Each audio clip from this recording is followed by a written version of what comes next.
warahmatullahi wabarakatuh. Mari kita awali aji dengan bacaan Al-Fatihah.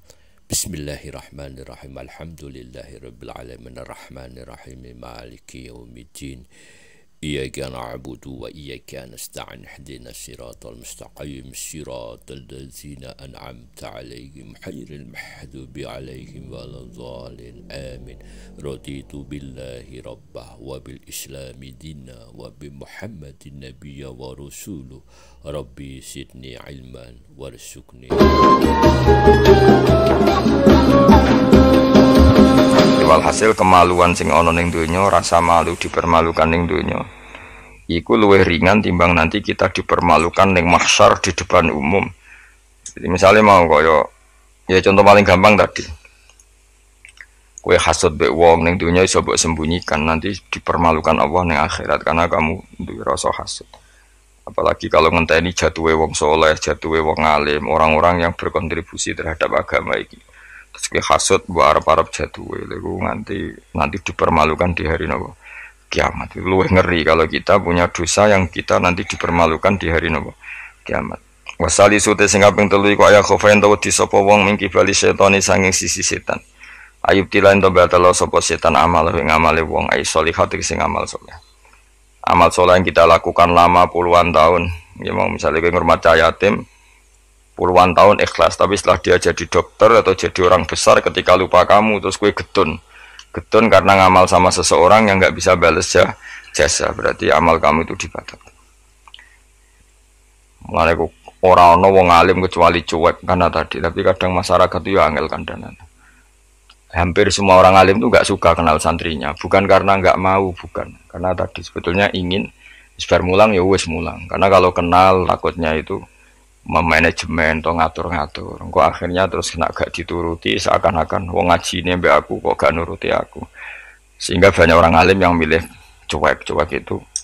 Yang ditakdir kenal ya kenal, yang ndak itu sebetulnya hanya untuk menjaga ikhlas ben tidak selalu mengatur-ngatur. Engko nak ngatur-ngatur ujung-ujungnya iku hadun nafsi. Hadun nafsi bisa membatalkan amalnya dia mulangnya itu tadi. Yang masyhur banyak orang alim yang nggak mau ditemuin muridnya, bahkan Sufyan Ats-Tsauri itu masyhur, yang boleh sowan saya harus yang nggak pernah ngaji saya, yang boleh ketemu saya yang tidak ada urusan ngaji dengan saya, karena takutnya tadi misalnya ada orang alim ngajar 10 tahun sama orang itu jadi orang kaya raya sukses. Kadang-kadang kan manusia ingin sesuatu karena gak dituruti, ngundat tak ulang kok gak loyal itu jadi terus banyak ulama yang milih cuek wis ditakdir ketemu raya wis ya. Tapi ada saja ulama yang nganggo syariat justru dikumpul lo ben ada ikatan sampai alumni, ikatan sampai macam-macam ya, tapi itu ijtihadnya orang macam-macam. Nah, jelas pastikan bahwa semua itu tidak hadun nafsi, tidak karena keinginan itu memang berat, aturan-aturan menjaga ikhlas itu berat. Yang jelas saya pastikan nak ono wong gawe perkumpulan grup alumni ngaji itu alumni apa saja asal ndak nafsu gak apa-apa, tapi kalau kira-kira itu nafsu ya ndak usah diteruskan, karena nanti takutnya barang yang kita lakoni misalnya kayak kula mbek jenengan kan ngaji Jalalain Amam, saya tentu suka nggak kenal kalau nuruti karena itu lebih aman secara ikhlas. Tapi kalau terlalu begitu nanti takutnya nggak ada silaturahim, nggak ada penguatan agama Allah, karena nggak ada muwasalah, nggak ada sambung menyambung. Itu kan setan itu kan di sisi muwasalah ya kamu diganggu, karena nanti bisa memanajemen kalau nggak tersinggung. Itu juga setan. Tapi kalau terlalu tertutup memutuskan diri, mungkin selamat ikhlas karena tidak berharap dari mereka. Tapi resikonya ada beberapa santri kita yang nggak pede ngiyai karena nggak sambung dengan kiainya, atau nggak pede ngiyai karena nggak kenal kiai indukannya, karena takut hukum raiso dan ilmu ini pas-pasan. Itu kan repot, dan itu harus dikelola secara ikhlas. Saya punya sekian santri yang di Papua di mana-mana. Kalau nggak sambung saya nggak berani, takutnya kalau ada pertanyaan hukum dia tidak bisa jawab. Ada orang-orang yang sebaiknya kita tidak sambung karena tipikalnya memang nggak suka sambung. Mungkin dia wataknya pemalu atau wataknya tertutup, kita kan tidak pernah tahu watak. Ya kalau maslahatnya putus ya putus, tapi jangan putus hubungan hati. Tapi dia tipikalnya orang yang nggak suka kumpul. Cara Jawa itu isinan. Kan orang tuh kan macam-macam. Yang penting semuanya jangan karena hafsun nafsi. Itu eleng-elengnya. Terus makanya Sufyan Ats-Tsauri masyhur. Soalnya muridnya itu muah tenan. Karena dia takut kemudian menuntut haknya sebagai guru. Nah, korek sab'ah yang terkenal Sayyid Hamzah Az-Zayyad itu dia pernah ada orang sowan, ya Hamzah saya ini punya utang banyak, tolong bilang sama Muhyiddin jenengan yang kaya supaya mensyafaati saya. Jawab Hamzah, saya minta air putih sama santri saya aja nggak pernah, menyuruh santri saya supaya melayani saya saja saya tidak pernah, karena takut itu saya mengkonversi mulang saya menjadi loyalnya santri-santri dan itu menjadikan amal dunia. Itu orang dulu itu macam-macam menjaga ikhlasan sampai se ekstrim itu. Ya tentu tidak semua ulama seperti itu. Ada ulama yang suka ngongkon santri karena biar dapat barokahnya khidmah. Ada ulama yang suka minta tolong santri supaya mereka terbiasa khidmah. Itu kan istihad. Yang penting pastikan diri kamu tidak ada hadzun nafsi. Itu semuanya motifnya itu nafsu, itu jangan. Karena tadi kalau kamu terlalu tertutup, terlalu terputus, nanti nggak ada kekuatan Islam dalam hal silaturahim.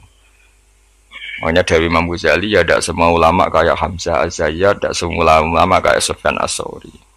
Tapi juga kamu jangan terlalu manajemen. Kira kuwabe umat mbok anggap aset. Akhir rombongan umroh spiro umat sak lagi terus dihitung kan.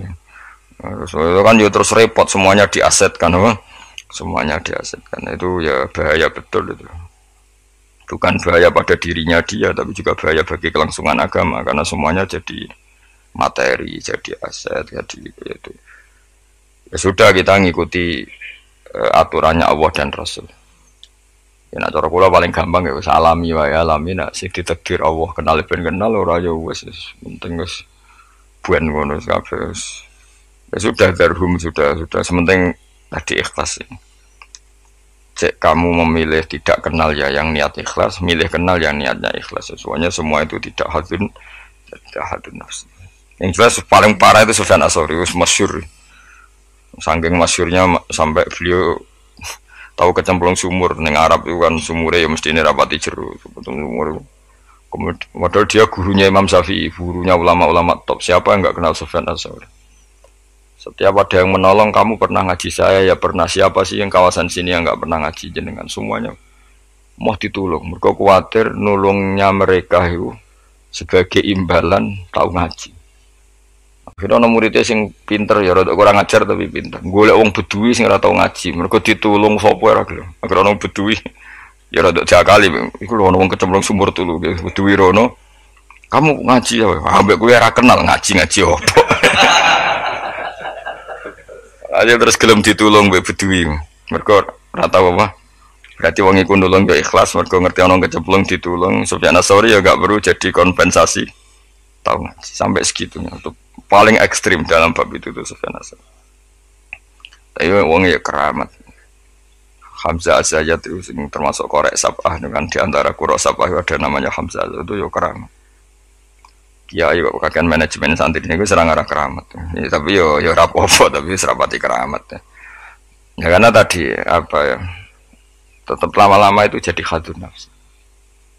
Misalnya kiai ini di biro umroh terus anak buahnya santri ini juga umroh lewat travel ya rodok piye terus kawangannya rahina tapi ya tidak salah tentu ya sah saja karena santri ini ya kurang ajar juga ungkaruan kiai ini di biro kok daftar biro liyo kiai ini sama santrinya ya kacau juga tapi kiai ini terlalu berharap ya kacau juga yang sing selamat sopo sing karuan ra kelar umroh itu malah selamat ya. Sing diri apa nih bocah ra kena ra ngono manfaate lah kemana ya tapi memang jangan berlebihan karena tadi ketika ada kiai tidak mau bikin biro umroh kemudian yang bikin orang fasik atau orang lain kita ya kedosan karena nyugeno wong nopo fase. Tapi ketika kamu bikin terus sampai tomak neng santri-santrimu sendiri juga bisa fase karena terlalu memanajemen santri. Ya itu memang hidup itu gak gampang. Tapi yang jelas yang nggak bikin pun potensi dosanya tinggi karena tadi semua orang soleh tidak bikin alasannya jago ikhlas kemudian yang bikin wong fase. Akhirnya komunitas ibadah umroh hanya dinikmati wong-wong nopo fase karena mereka bisa bisnis secara baik. Tapi nak sing melakukan untuk orang soleh kan ya bagus karena yang labanya untuk orang soleh, kemudian manfaat untuk pondok, untuk umat. Yang jelas gak gampang lah ngelola kebaikan gak gampang. Tapi semua itu bil ilmi, harus ada ilmunya. Mungkin suatu saat aku kayak biro umroh. Pertama sing umroh kue ceblok nang Pakistan nanti. Pakistan mending India, utawa Temangsang nang Singapura. Bareng komplain, lagi terlantar gini komplain, kue terlantar nang pasar Barno. Tak kok neng kono Pulau Karimun, Pulau Nyamuk. Gus lah umroh kok dok kene penebusan dosa sih lagi nang Mekah. Nah, nak gelem ya tak gawe saiki. Nah, gak kok Pulau Nyamuk sik engko apa. Beristighfar cokoti nyamuk, dosa ilang. Nek kita irung ilang ya tak terusno engko terus lagi. Kulo paling wedi nggih manajemen angel, ngaji itu angel. Tapi siapapun itu anut umume ulama. Setahu saya guru-guru kita ku ya ana sing gawe warung, ana sing duwe toko karena tadi nak santri blonjo ning liyane ya sakake kiaimu. Tapi kalau terlalu berharap ya sakake santri itu kan enggak gampang memanajemen. Begitu juga umroh ya gitu, haji ya gitu semuanya. Makanya Rasulullah itu unik. Rasulullah itu di banyak hal juga kelihatan enggak apa-apa enggak kenal sahabat. Karena ya mungkin Nabi ingin semua orang punya dunia sendiri-sendiri gitu. Tapi kadang kelihatan tanya-tanya sahabat yang enggak hadir ditanyakan, yang enggak kelihatan ditanyakan. Ada yang enggak ditanyakan karena tadi tipikal orang itu macam-macam. Ada yang suka ditanya, ada yang suka enggak. Allah bikin watak manusia kan beda-beda. Ono sing wong sowan kiai malah ngel-ngelo kiai. Saking sopane mlungker terus nak gak ditakoki gak omong. Malah bingung lho kiai ini maksudnya ku piye sowan mau mlungker tok terus. Ah, ono sing sowan niku saking ramahe menomong nganti kene ra keduman ngomong. Oh jenenge wong akeh, ngono. Wong akeh. Ya sing barno semacam-macam dunya. Malah ngel-ngel wong semua ketus piye kiye ini bukan piye. Dikandani ora roh maksude ku piye. Ditakoki yo kesel takok. Mau jawab sitok wae. Angking sopan. Warafiu te kang kami papa tu ayak khofain to wedi sapa wong mingkibal di malakil mauti sanging sisi malakatul mauti. Ayak khoda ento ngalap sapa wong ing wong ayak bida tegese jupuk sapa wong ruhahu. Yak bida tegese jupuk sapa malakul mauti ruhahu ing nyawane wong halakoni. Ing tingkah anane wong fi ghaflatin ing dalam lali anillahi taala sing Allah taala bahtatan kelan dadaan efujatan tegese dadaan min ghairi taqaddumi sababil mauti sanging tanpa sebab pemulaan kematian. Kita selalu takut ujuk-ujuk malakul mauti jupuk nyawa kita dalam keadaan lupa Allah Subhanahu wa taala. Nah nek ape mati loro sik yo ana hikmahe supaya iso siap. Siap, tapi aja terus loro donya muntek nggo ngobatno terus mati. Aduh sih gak sopan ya, wah. Gak sopan. Donya loro kok nganti donya entek lagi mati suwung nek ora bakat. Aduh, ora bakat apian. Mbok yo aja manak mati ae ora usah ngentekno donya sik sake anakmu lho. Kadang wong kan akeh lara, piye? Ngentekno donya, bariku tetep mati. Cara kula iku kurang beretika niku. Sake aneh. Aja geman ngono maksude sake kan anak apa? Dadi donga Gusti nek badhe njenengan pejahi nggih monggo mumpung niki kula pun siap wis mati. Ya nganggo dunya sak kadar aja dintekno sik tetep mati. Sampai wong tuane bingung coba jenenge wong. Anake bingung, bojomu bingung, piye ndake kok tetep mati. Jebule njen dendam nih. Dendam daripada marisi anak mendingan tak gowo dhewe wae. Wah gak sopan ya. Ini rasa tahlili. Mong kelakuane ngono. Wal khamisu te sing kelima iku ngene, khofu tegese wedi sapa wong mingki bali dunya sange sisi dunya. Mata iha tegese papae sedunya wasinatiha lan ya tegese papae sedunya ayakhtar. Yen to kebujuk sapa wong, minane kebujuk ayat mainna tegese ngrasa nyaman sapa wong biha kelan dunya. Kamu setiap punya dunia itu merasa nyaman dengan dunia itu, sehingga kalau dunia itu enggak ada kamu tersiksa. Itu ya repot. Kaya zaman awak dhewe rong sugih iku duwe dhuwit 1000 ngopi ya wis seneng. Barang wis sugih nek ora duwe tabungan 1 juta 2 juta enggak nyaman. Terus akhirnya kita nyamannya dengan materi. Dhisik lunga iku ya wong mayeme nggo jimat. Saiki nek gak nggo ATM, nggo HP wis gak nyaman. Kowe saiki lunga jimatem karek ning omah tetep lunga, tapi nek ATM karek utawa HP-mu karek balik. Aduh repot. Ya wis ngono macam-macam. Ya wis rapopo zaman akhir, tapi kita tetap belajar secara ilmu. Napa belajar secara saya lunga Jakarta ya nyaman-nyaman. Sebayangno nak terlantar ya turun ning masjid. Saiki gak nak gak di hubungan WA wong Jakarta ora nyaman. Mereka kepengin nyaman ning Jakarta. Mereka kancane akeh. Sono yang saiki ruwet. Jane ora usah mbayangno ngono. Kula kecelok wong alim termasuk tokoh. Kula lunga ning ndi ora tau ngubungi wong setempat wis. Anut kula biasa teng terminal Surabaya suwi bisira liwat santai. Kabeh kawulane pangeran ketemu wis ribet, ketemu dagang asongan ya kawulane pangeran, kabeh umat Nabi wis ora ribet. Ditulung wong sugih ku bolak-balik diterno. Ala wong awam bolak-balik. Soale urip ora usah di manajemen ben kono. Ning donya mesti 8 menit ya ribet.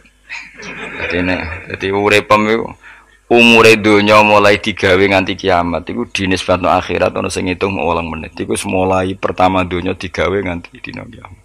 Dinisbatno selawase akhirat mok 8 menit. Pemene umurmu terima 80 tahun iku 0000 sekian.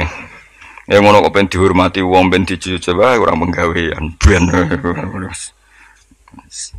Tapi kalau kamu nggak suka dicucup orang, nggak suka dihormati, itu juga buruk juga kalau berlebihan, karena kamu tidak ingin umat punya adab, punya etika. Tapi kalau kamu ingin umat punya etika juga berlebihan, karena jangan-jangan itu nafsu kamu ingin dihormati. Nggak gampang, ngelola itu semua nggak gampang. Saya juga nggak suka orang sufi yang berlebihan, nggak suka dihormati, nggak bisa salami template, nggak suka khawatirnya nanti mendidik umat tidak punya etika, tidak punya aturan, tahu haknya guru. Tapi kalau kamu itu berharap itu berlebihan, jangan-jangan karena nafsu kamu yang ingin dihormati. Maka kita harus seimbang. Kita juga suka umat itu sopan, karena itu menjadi umat berperadaban. Kalau berperadaban maka lebih mudah menjaga Islam. Tapi kalau kamu manfaatkan sebagai bagian jatah nafsu kamu itu pasti kamu disalahkan Allah juga. Karena tradisi umat menghormati, kamu manage supaya menguntungkan diri kamu, itu nafsu. Makanya itu ngelola itu tidak gampang. Tapi kalau kamu suka, aku gak seneng dihormati orang, kemudian orang gak punya etika, itu juga disalahkan Allah karena menciptakan umat tanpa etika. Ya sudah, makanya itu hebatnya Nabi. Nabi itu kadang dihormati duka, tapi kadang ada orang tidak hormat ya duka, karena enggak masyhur kan Nabi kalau beliau liwat kok sahabat berdiri, beliau ngendikan, kamu jangan memperlakukan saya kayak raja-raja ajam, biasa saja, gak usah berlebihan. Tapi ketika ada orang nggak punya etika, Nabi juga duka. Karena Nabi diutus liutamima makarimal akhlak. Tapi semua itu nggak ada nafsu. Itu hebatnya kanjeng Nabi Muhammad SAW. Semua itu ditata. Sekamane kita di santri medit itu ya seneng. Mergo itu didikan yang nggak baik.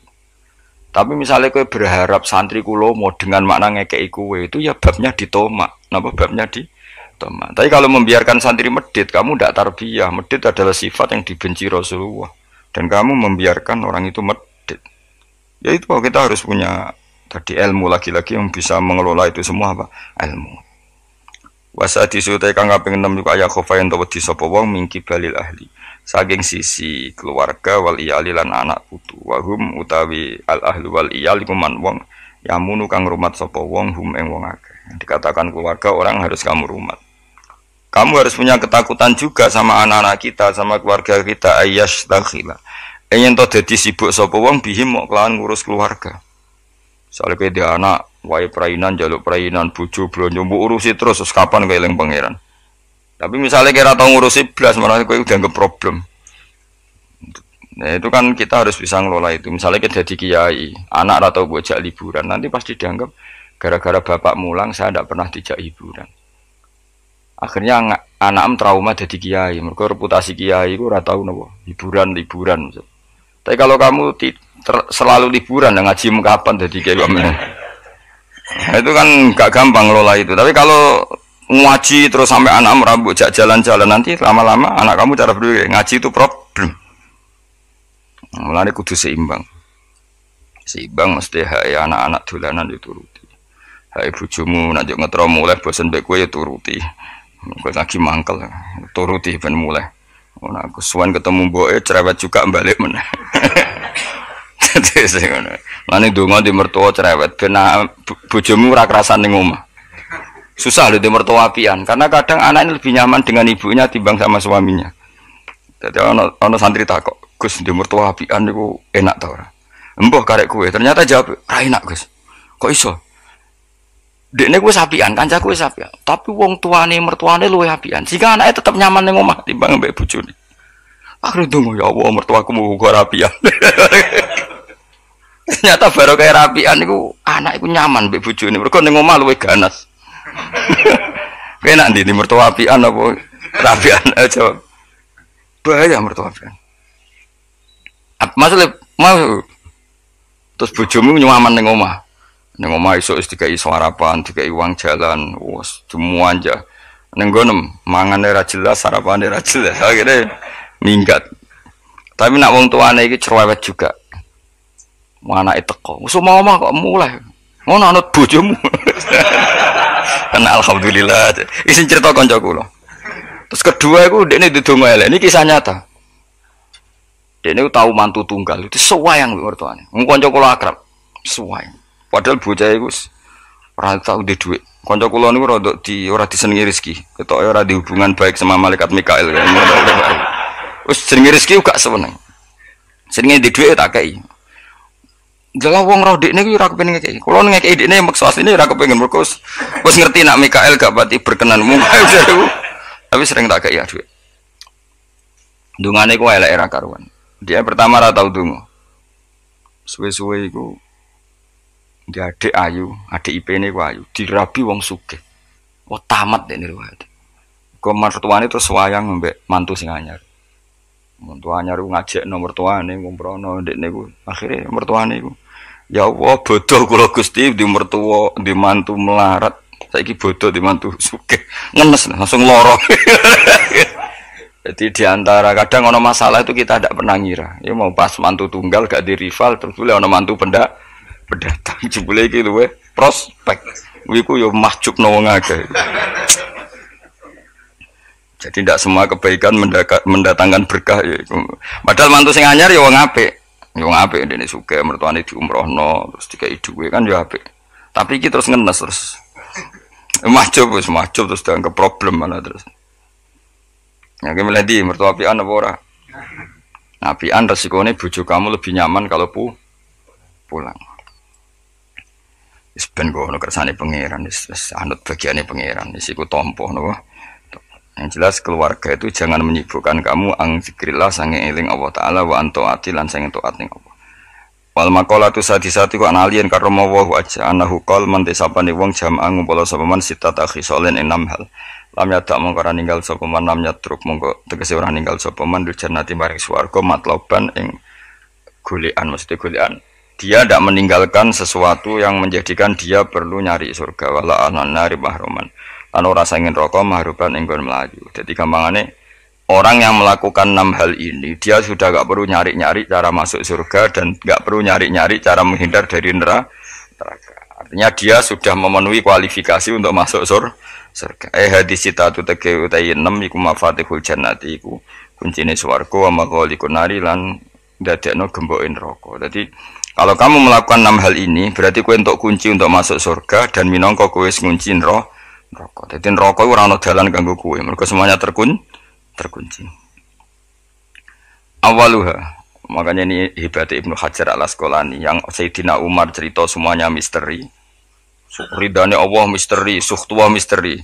Dan dawuh Sayyidina Ali ada 6 hal sing dadekno kowe iku mesti mlebu swarga. Nak mbok lakoni neraka ketutup. Jadi pas neraka liwat, kowe pas liwat tuh neraka ditutup. Swarga dibuka. Jadi kabeh mlebu ra iso wong nerakane ditutup. Nah, kowe jogeman lewat pas neraka buka, paham ya?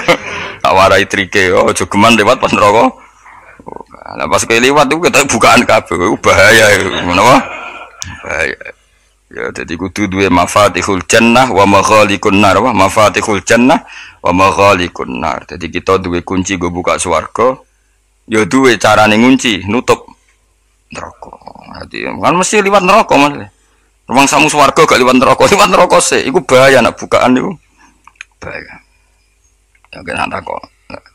Siji ya jelas ya mafatihul jannah wa likun. Hari dawuh Sidina Ali. Awaluha utawi kawitane iki kabeh sitah iku arafallah.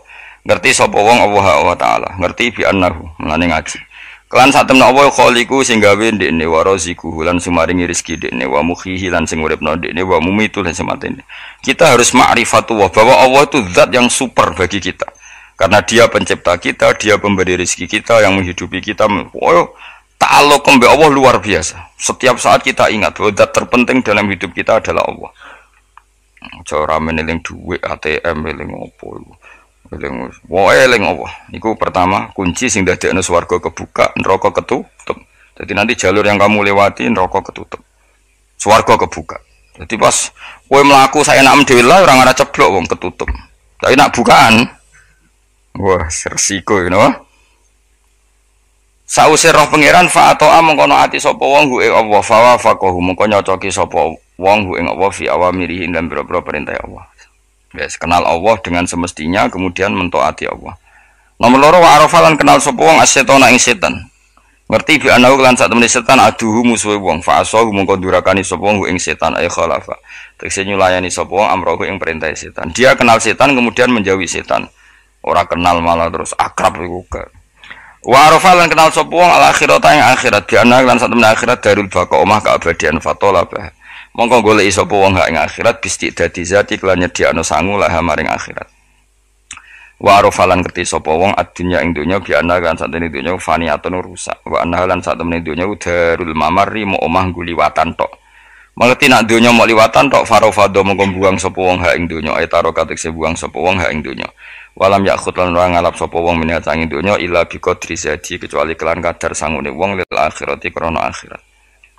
Wa arafalan ngerti sapa wong al haqqa ing hak ay shawab batik sing bener minal ahkami sing mlebu hukum fattaba amko anut sapa wong hu ing hak wa amila lan nglakoni sapa wong hu ing hak ngerti barang hak kemudian ngikuti dan mengamalkan. Wa arafalan ngerti sapa wong al batil ing barang batil ghaira sahihi tegese barang sing ora bener fajtana ba mongko ngerti sapa wong hu ing batil walam ya'mal lan ora ngamalno sapa wong hu ing batil. Ya iku cekeli ya punya 6 hal sing dadekno swarga dibuka neraka tutup mun niku kudu yakin anul yakin. Kula lah nggih kepingine kula supaya pas liwat itu pas tutup. Ya cukuman ke liwat pas apa? Misalnya bukaan ya sing terbang ae dadi gak ngliwati ruwet nang ngliwati wis ruwet.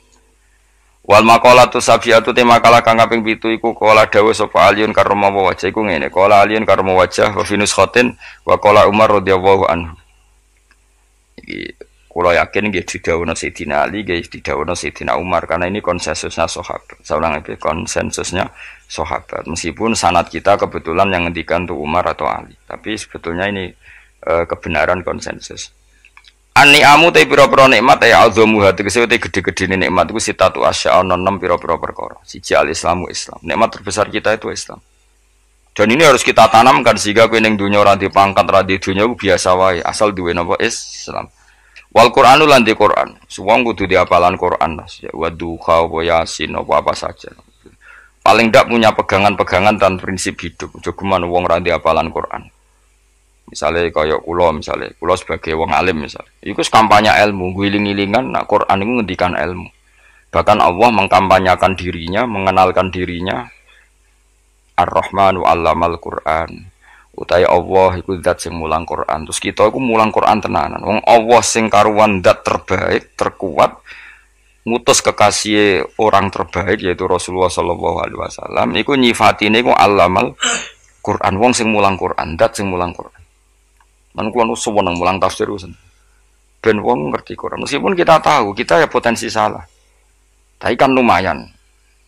Nah, gue potensi bener, salah terus, itu ora oleh mulang lah, itu bahaya, itu kan. Sing bener itu bener potensi, salah, kok salah terus, kadang bener, wah itu ya perkara, nah itu. Enggak, sing penting gue mesti dawe ijazah ulama-ulama di sini. Misalnya rapal Quran kabeh, apal ayat kursi, itu semua Quran itu ditulis ning Lauh Mahfuz, kecuali ayat kursi, dawe Nabi. Khusus ayat kursi aku jupuk min kanzil arsy. Jadi gamane Nabi ngendikan semua ayat-ayat Quran itu ning dokumen umum nggih teng Lauh Mahfuz, tapi aku jupuk ayat kursi min kanzil arsy. Kok gudange napa? Artinya ada ayat-ayat yang lebih spesial. Kalau sampean tanya, "Lho Gus, bukankah semua itu dawai Allah?" Ya betul, semua dawai Allah. Tapi tetap ada dawai Allah yang hubungannya dengan makhluk. Itu di kelasnya kelas fadhil, keutamaan yang biasa. Ada ayat-ayatnya Allah yang tentang dirinya sendiri, itu yang tidak tertandingi. Ya kayak ayat kursi. Ayat kursi itu kan ayat di situ Allah menerangkan dirinya sendiri. Misalnya Allahu la ilaha illa huwal hayyul qayyum. Itu kan Allah menerangkan tentang dirinya sendiri, tentu spesial. Gitu ayat-ayat sing meskipun ya tetap spesial jenenge dawuh Allah tetap spesial. Tapi ada ayat-ayat yang tentang kita. Misalnya ayat fankihu ma tobalakum minan nisa masna. Ayat-ayat seperti ini kan enggak mungkin setingkat. Ini kan ayat tentang kamu. Wis ngerti nak kelakuanem seneng wayo dikai hak wayo. Nah, tentu beda. Tentu semuanya spesial karena sama-sama kalamu. Tapi tentu beda. Dokumen ayat kursi tentu nggak sama dengan dokumen ayat fakihum atau balakum. Maka Nabi ngendikan ayat kursi ini bahkan saya ngambilnya min kanzil arsi, jadi spesial. Sehingga terus kita dilatih guru-guru kita ngapalo ayat kursi. Kan ora lucu, misalnya wiridan ning tahlilan fakihum atau balakum menan terus lucu toh. Tahlilan kok ngono iku piye ngono. Aneh-aneh, gue mikir tuh, senangnya buantoy. Mosok ayat Quran kok beda-beda, goblok kandhanane angel, gue jangan. Jadi kayaknya gue wis ngaji malah bayi. Jadi ono ayat fawadil, maksudnya ayat-ayat sing umumnya terkait kita. Ayat-ayat sing spesial karena nerangkan Allah, tentu beda. Terus kedua tentu ayat-ayat sing rano Kanjeng Nabi, misalnya laqad ja'akum rasulun min anfusikum azizun. Terus baru ayat-ayat tentang kita. Ayat tentang kowe ya wakulu wasrobu, kon mangan ngono. Nah, misalnya terus tahlil terus wakulu wasrobu. Ya lucu tuh. Bocah kok kandhanane angel. Pusing ambek kowe. Ngaji tahunan gak ono perkembangan. Ngabis gue rame-rame dunya apa? Gue rame-rame apa? Dunya. Pernah ada kumpulan orang untuk ngaji. Oh, setan setruk tenan. Paham itu. Mulai setane tangin, tenang ya Rafa. Waduh. Serepot ya. Ya, jadi kayak kudu ngerti ya. Jadi kabeh ayat Quran spesial, tapi tradisi ini ulama kan ada perdebatan apakah ada ayat fadilah dan mafdulah. Sebagian ulama mengatakan jangan bilang demikian karena fal kullu kitabullah wal kullu kalamullah. Tapi kowe nak ngingkari iku ya keliru, wong dohire Kanjeng Nabi ku ya ada ayat yang dipuji sundul langit kaya ayat kursi. Saya punya ayat yang bahkan dokumen itu tak ambil dari Kanzil Arsi katanya ini. Dan tidak ada nabi yang dikasih itu kecuali saya. Itu nabi begitu bangga semenang. Nabi mau ayat kursi. Sehingga tradisinya ulama, semua anak cucunya, semua umatnya dilatih ayat kursi. Dan itu memang spesial coba. Saya kalau baca ayat kursi, saya kalau mau tidur itu mesti baca ayat kursi. Mesti ora pendak tahlilan ono sing order mboten. Masane apa-apa. Mosok eling pangeran nek pendak apa? Ngono aneh-aneh. Oh, tahlil kok dikritik, yo keliru sing kritik. Wong maca ayat kursi yo mbok kritik. Tapi ora dikritik yo perlu dikritik. Wong maca eling pangerane kok butuh berkat le. Dul eling yo eling. Ngono kuwi cara kula padha dene. Sing kritik mek sing dikritik. Kowe tahu tahlilan? Nate Gus nek ana undangan mboten mboten. Lah yo eling pangeran nek ngenteni apa? Undangan. Mane ben ana sing tetep kritik, ben seimbang dunya iku ben seimbang. Apa? Balance kono sing kritik. Kalau bolak-balik ketemu sing kritik tahlil, nggih sowan kula. Saya tuh heran. Kenapa orang NU itu suka tahlilan? Terus ada berkat. Itu dalilnya, Mas. Sing ngono iku ya ora ono dalil, sing hasud nyoal ya ora ono dalil. Cara Kanjeng Nabi pirsa, tukang nyoal iku ono dalile to ora?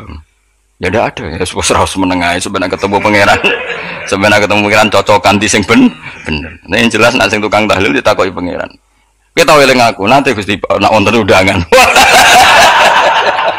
Reklarat bocah kok eling iya eling pangerane kok beda napa?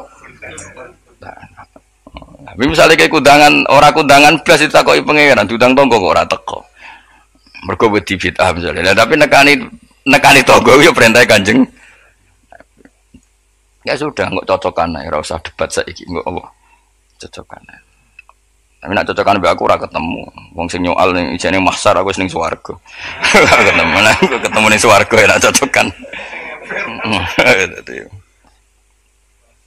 Jadi kowe kudu mikir ya. Jadi ayat kursi itu dipilih ulama perkarane napa? Ayat itu kan spesial tenan. Kula niku mboten saged tilem nek gak maca ayat kursi. Nggih maca teng lisan, nggih maca teng ati setiap saat.